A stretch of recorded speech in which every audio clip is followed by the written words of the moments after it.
নাসিরুদ্দিন পাটওয়ারি এর আগে আদিবের উপরে আমাদের লোকদের উপরে জায়গায় জায়গায় হয়েছে, এমনকি মা বোনদের পেটে লাথি দেওয়া।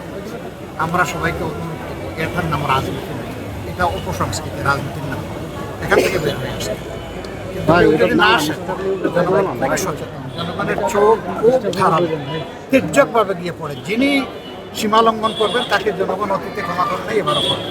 তবে আমরা এটা চাচ্ছি, আমরা চাচ্ছি একটা সুন্দর নির্বাচন হোক, মানে হারমোনিয়াস রিলেশন থাকুক এবং সেই রিলেশনটা মেনটেন করে সুন্দর নির্বাচনের মাধ্যমে দেশটাকে আমরা একটা শৃঙ্খলার দিকে নিই।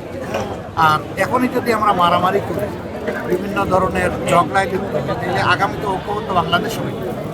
পরস্পরের মতকে সম্মান করা উচিত, শ্রদ্ধা করা উচিত। আগামীতে আমরা একটা ঐক্যবদ্ধ বাংলাদেশ দেখার স্বপ্ন এবং আমরা কাউকে দূরে সরাই নিতে চাই। জোটের একটা পক্ষ বলছে তারা নিরাপত্তাহীনতা হচ্ছে, জামাত ইসলামী কি নিরাপত্তাহীনতার কোনো বিষয় দেখতে পাচ্ছেন? আছে আছে, সবগুলোই আছে, আপনারাও দেখতে পাচ্ছেন।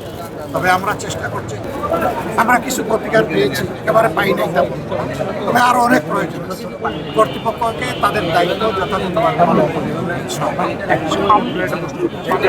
নির্বাচনী এলাকায় যারা আকাঙ্ক্ষার জায়গায় কি আপনার ইশতেহারের সাথে জনগণের আকাঙ্ক্ষা তো ঘুরে ঘুরে আমি বছরের পর বছর, মাসের পর মাস ধরে শুনছি। আমি তো এই হঠাৎ করে এই নির্বাচন উপলক্ষে আসলে আকাঙ্ক্ষা খুবই উচ্চমানের, আর আমরাও তাদের কমিটেড ইনশাআল্লাহ আকাঙ্ক্ষা পূরণ আমরা করব।